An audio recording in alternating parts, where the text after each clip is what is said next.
Página 23. Versión Félix Duque. Libro primero, del entendimiento. Parte 0. Sección 0. Introducción. Frase de Tácito. Y por si acaso me queda todavía vida, he dedicado para mi vejez dedicarme a los principios del divino Nerva y de Trajano, materias estas más ricas y menos peligrosas gracias a la rara felicidad de una época en que puede pensarse lo que se quiere y decir lo que se piensa. Tácito. Advertencias a los libros primero y segundo. La intención que persigo en la presente obra queda suficientemente expuesta en la introducción. El lector deberá tener en cuenta, tan solo, que no todas las cuestiones que allí me he propuesto son tratadas en estos 2 volúmenes. Los problemas del entendimiento y las pasiones constituyen por sí mismos una cadena completa de razonamientos, deseaba por ello aprovecharme de esta división natural para poner a prueba el gusto del público. Si tengo la suerte de salir airoso, continuaré mi obra examinando los problemas de la moral, la política y la crítica de artes y letras. Con ello se completaría este tratado de la naturaleza humana. La aprobación del público sería la mayor recompensa de mis esfuerzos, estoy sin embargo decidido a considerar su juicio, sea cual fuere, como la mejor lección que pueda recibir. Introducción. Intro. 1. Nada hay que resulte más corriente y natural en aquellos que pretenden descubrir algo nuevo en el mundo de la filosofía y las ciencias que alabar implícitamente sus propios sistemas desacreditando a todos los que les han precedido. Ciertamente, si se hubieran contentado con lamentar la ignorancia que todavía padecemos en la mayor parte de los problemas importantes que pueden presentarse ante el tribunal de la razón humana, pocas personas de entre las familiarizadas con las ciencias habría que no se hallaran dispuestas a estar de acuerdo con ellos. Cualquier hombre juicioso e ilustrado percibe fácilmente el poco fundamento que tienen incluso sistemas que han obtenido el mayor crédito y que han pretendido poseer en el más alto grado una argumentación exacta y profunda. Principios asumidos confiadamente, consecuencias defectuosamente deducidas de esos principios, falta de coherencia en las partes y de evidencia en el todo, esto es lo que se encuentra por doquier en los sistemas de los filósofos más eminentes, esto es, también, lo que parece haber arrastrado al descrédito a la filosofía misma. Intro. 2. Tampoco se requiere mucha inteligencia para descubrir la presente condición imperfecta de las ciencias, hasta el vulgo puede juzgar desde fuera, al oír el ruido y el alboroto levantados, que no todo va bien dentro. No hay nada que no esté sujeto a discusión y en que los hombres más instruidos no sean de pareceres contrarios. Ni el más trivial problema escapa a nuestra polémica, y en la mayoría de las cuestiones de importancia somos incapaces de decidir con certeza. Se multiplican las disputas, como si todo fuera incierto, y estas disputas se sostienen con el mayor ardor, como si todo fuera cierto.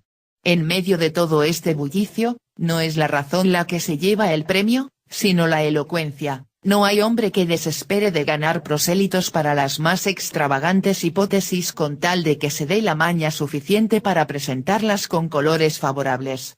No son los guerreros, los que manejan la pica y la espada, quienes se alzan con la victoria, sino los trompetas, tambores y músicos del ejército. Intro. 3. De aquí surge en mi opinión ese común prejuicio contra los razonamientos metafísicos, del tipo que sean, prejuicio que vemos incluso en quienes se tienen por hombres de estudio y que valoran en su justa medida, en cambio, las demás ramas de la literatura. Estos estudiosos no entienden por razonamiento metafísico el realizado en una disciplina particular de las ciencias, sino toda clase de razonamientos que sean de algún modo abstrusos, y que exijan alguna atención para ser entendidos.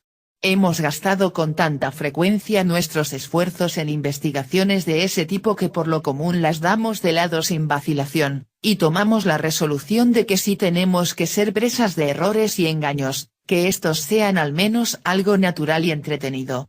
Lo cierto es que solo el escepticismo más radical, unido a una fuerte dosis de pereza, puede justificar esta aversión hacia la metafísica, pues si la verdad fuera en general alcanzable por la capacidad humana, ciertamente debería ser algo muy profundo y abstruso, De modo que esperar alcanzarla sin esfuerzo cuando los más grandes genios han fracasado, a pesar de supremos esfuerzos, es cosa que hay que considerar realmente como vana y presuntuosa. Yo no pretendo tal ventaja en la filosofía que voy a exponer, por el contrario, tendría por mala señal que se la encontrara obvia y fácil de entender. Intro. 4. Es evidente que todas las ciencias se relacionan en mayor o menor grado con la naturaleza humana, y que aunque algunas parezcan desenvolverse a gran distancia de ésta regresan finalmente a ella por una u otra vía. Incluso las matemáticas, la filosofía natural y la religión natural dependen de algún modo de la ciencia del hombre, pues están bajo la comprensión de los hombres y son juzgadas según las capacidades y facultades de estos. Es imposible predecir qué cambios y progresos podríamos hacer en las ciencias si conociéramos por entero la extensión y fuerzas del entendimiento humano, y si pudiéramos explicar la naturaleza de las ideas que empleamos, así como la de las operaciones que realizamos al argumentar. Y es sobre todo en la religión natural donde cabe esperar progresos, ya que esta disciplina no se contenta con instruirnos sobre la naturaleza de las facultades superiores, sino que lleva mucho más lejos sus concepciones, a la disposición de éstas para con nosotros, y a nuestros deberes para con ellas, de manera que no somos tan solo seres que razonamos, sino también uno de los objetos sobre los que razonamos. Intro. 5. Por consiguiente, si ciencias como las matemáticas, la filosofía natural y la religión natural dependen de tal modo del conocimiento que del hombre se tenga, que no podrá esperarse en las demás ciencias, cuya conexión con la naturaleza humana es más íntima y cercana. El único fin de la lógica es explicar los principios y operaciones de nuestra facultad de razonamiento, así como la naturaleza de nuestras ideas. La moral y la crítica artística tratan de nuestros gustos y sentimientos y la política considera a los hombres en cuanto unidos en sociedad y dependiendo unos de otros. Y en estas cuatro ciencias, lógica, moral, crítica de artes y letras, y política, está comprendido casi todo lo que de algún modo nos interesa conocer, o que pueda tender al progreso o refinamiento de la mente humana. Intro. 6. Aquí se encuentra, pues, el único expediente en que podemos confiar para tener éxito en nuestras investigaciones filosóficas, abandonando así el lento y tedioso método que hasta ahora hemos seguido. En vez de conquistar de cuando en cuando un castillo o una aldea en la frontera, marchemos directamente hacia la capital o centro de estas ciencias, hacia la naturaleza humana misma, ya que, una vez dueños de esta, podremos esperar una fácil victoria en todas partes. Desde ese puesto nos será posible extender nuestras conquistas sobre todas las ciencias que más de cerca conciernen a la vida del hombre. Y además, con calma, podremos pasar a descubrir más plenamente las disciplinas que son objeto de pura curiosidad. No hay problema de importancia cuya decisión no esté comprendida en la ciencia del hombre, y nada puede decidirse con certeza antes de que nos hayamos familiarizado con dicha ciencia. Por eso, al intentar explicar los principios de la naturaleza humana proponemos, de hecho, un sistema completo de las ciencias, edificado sobre un fundamento casi enteramente nuevo, y el único sobre el que las ciencias pueden basarse con seguridad. Intro. 7. Y como la ciencia del hombre es la única fundamentación sólida de todas las demás, es claro que la única fundamentación sólida que podemos dar a esa misma ciencia deberá estar en la experiencia y la observación. No es una reflexión que cause asombro el considerar que la aplicación de la filosofía experimental a los asuntos morales deba venir después de su aplicación a los problemas de la naturaleza, y a más de un siglo de distancia. Pues encontramos que de hecho ha habido el mismo intervalo entre los orígenes de estas ciencias, y que de tales a Sócrates el espacio de tiempo es casi igual al que media entre Lord Bacon y algunos recientes filósofos en Inglaterra, que han comenzado a poner la ciencia del hombre sobre una nueva base y han atraído la atención del público y excitado su curiosidad. Tan cierto es esto que, aunque otros países puedan rivalizar con nosotros en poesía y superarnos en otras artes agradables, los progresos de la razón y la filosofía solo pueden deberse a la tierra de la tolerancia y la libertad. Intro. 8. Tampoco debemos pensar que este reciente progreso en la ciencia del hombre honra menos a nuestra patria que el anteriormente logrado en filosofía natural, por el contrario, tendremos que estimarlo como digno de mayor gloria, dada la superior importancia de aquella ciencia y su necesidad de reforma. Me parece evidente que, al ser la esencia de la mente tan desconocida para nosotros como la de los cuerpos externos, igualmente debe ser imposible que nos formemos noción alguna de sus capacidades y cualidades sino mediante experimentos cuidadosos y exactos, así como por la observación de los efectos particulares que resulten de sus distintas circunstancias y situaciones. Y aunque debamos esforzarnos por hacer nuestros principios tan generales como sea posible, planificando nuestros experimentos hasta el último extremo y explicando todos los efectos a partir del menor número posible de causas y de las más simples 64, es con todo cierto que no podemos ir más allá de la experiencia. Toda hipótesis que pretenda descubrir las últimas cualidades originarias de la naturaleza humana deberá rechazarse desde el principio como presuntuosa y quimérica. Intro.